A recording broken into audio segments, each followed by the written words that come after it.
everyone! Welcome to another episode of Britt Space. It's so official when I don't do a vlog and I sit down in front of the camera like this, and then I feel like I have to have like a different voice. I don't know why. I asked you guys to ask me questions and you guys did. I always do this on Instagram. It's just the easiest way. So if you aren't following me on Instagram, you should be at Britt. Follow me on Instagram because I'm always on there. Okay, so let's spill the tea on these questions. How many countries have you been to?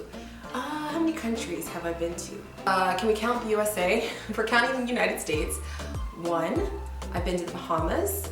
I've been to England. I've been to Ireland.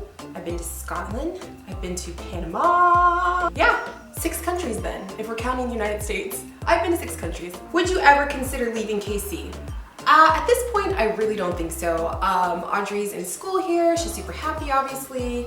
I love Kansas City. It is so my vibe and my kind of city. So I don't see myself leaving anytime soon. How do you stay so young, looking, and fit? Thank you very much for the compliment. So young, looking, and fit. I don't really know that I'm super fit right now. I will say skincare is really huge for me, so I really focus on that. I feel like that can really aid you sometimes. I also try to eat decently well. I'm not gonna lie, I definitely treat myself here and there, but drinking water and eating decently well, and then staying somewhat in shape. I have definitely fallen off the wagon in that department. So to be authentic and real, I would say I'm not really that fit right now. But when I am fit, I think when I stick to consistently working out, that's definitely a key, and just watching what I eat and how much water I drink, and generally just taking care of myself. Oh, getting enough sleep too. And that's also something I'm really bad about. But I notice that I look definitely a lot more youthful when I get sleep versus when I'm tired and haggard and like bags under my eyes. Can you be my BFF? I would love to be your BFF. I kind of consider everyone, all of you, my internet family BFFs, so yes, the answer is definitely yes. Do you think the braids will be a signature look for you? I think they are as of right now because they're easy, and I'm all about easy. So yeah, I guess they're kind of a signature look. Although I'm getting a little bit tired of the braids, I'm really thinking about doing faux locks. So yeah, I think that might be my next style. I just want to switch it up a little bit. I love the braids. I love the ease of the braids. But I just am looking for the summertime. I just want a different look. So we shall see what happens. How do you edit your pictures for Instagram? I actually have a video that I filmed all about how I edit my pictures for Instagram and how I like take them and things like that. So I will link that in the description box for you to watch. What advice would you give your younger self at 10, 15, and 20? Oh, that is a really good question. Okay, without getting super wordy, I think at the age of 10, I would tell myself, you know, honestly, I don't think I would tell myself anything. I think at the age of 10, I was very much so who I was. At the age of 10, I was pretty much fine with who I was and, you know, secure in that. I was kind of a nerd. I remember that purple was my favorite color. I wore purple from head to toe. So I think I would tell my 10-year-old self, just keep doing you. 15-year-old Brittany, I would say don't worry so much what people think about you or fitting in. I think that's pretty common, those teenage years.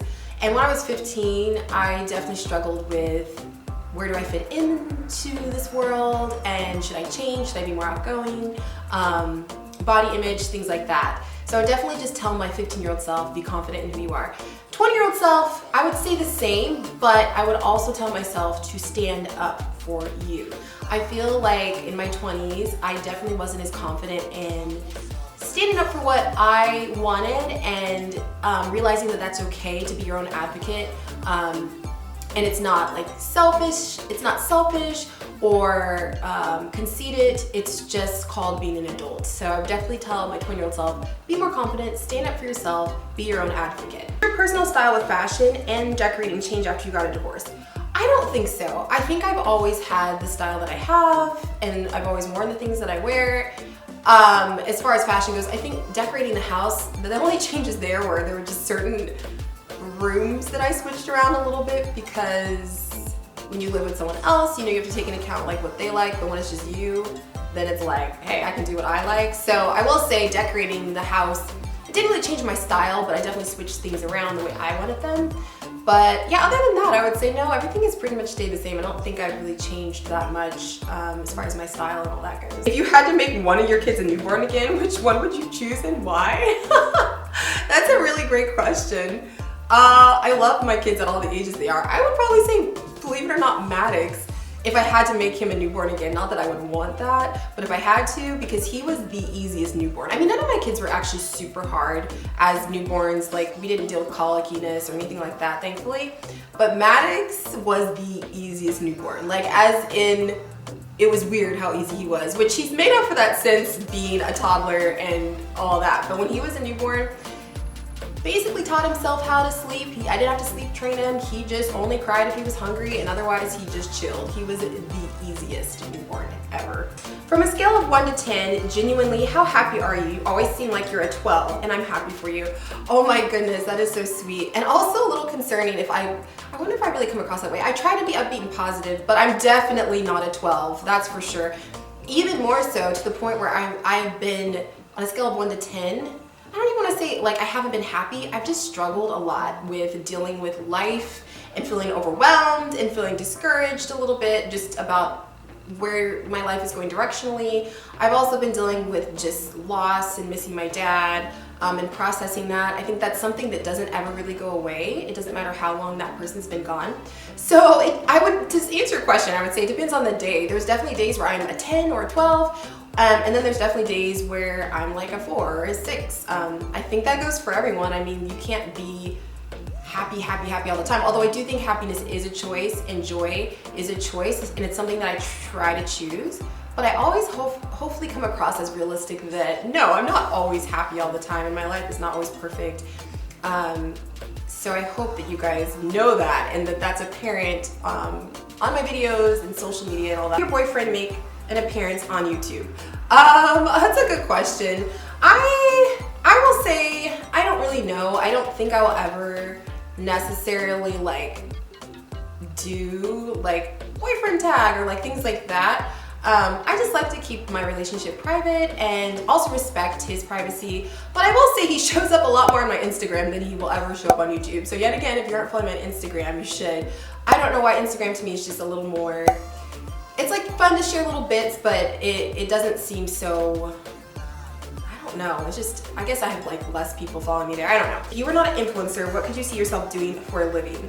If I wasn't doing what I'm doing now, what would I see myself doing for a living? A lot of things. I want to own a coffee shop. I want to open a coffee shop, although that sounds ridiculously hard, but I would love to do that. I would not secretly, this is just something I've never told anyone, but I would love to go to film school and learn how to shoot and film to the point where I could do documentaries. Like, I love watching National Geographic documentaries and like nature documentaries or just documentaries in general. I would love for that to be a job where I go on location and film and like produce documentaries. I think that would be so fun to be behind the camera because I absolutely love storytelling. That's something that I've realized being here on YouTube. I don't always love being in front of the camera, but I really do like storytelling. And so I think my dream job would be to be a videographer for like National Geographic or something really cool where I can go out and hear people's stories and film them and edit them and do all that fun stuff. So who knows, maybe I'll do that, I don't know. I also would love to be an author, which that's something that I'm currently working on. I'm writing a book. But you guys already know that. I've been saying that for a long time. So now everyone's just like, when's the book coming out, Brittany? Because you've been saying this for like years. Oh, there. I feel like my Aries always puts me on blast. It's always just like, hey, you know what? I'm over this. Thank you guys so much for watching, and I will talk to you on the next video. Bye.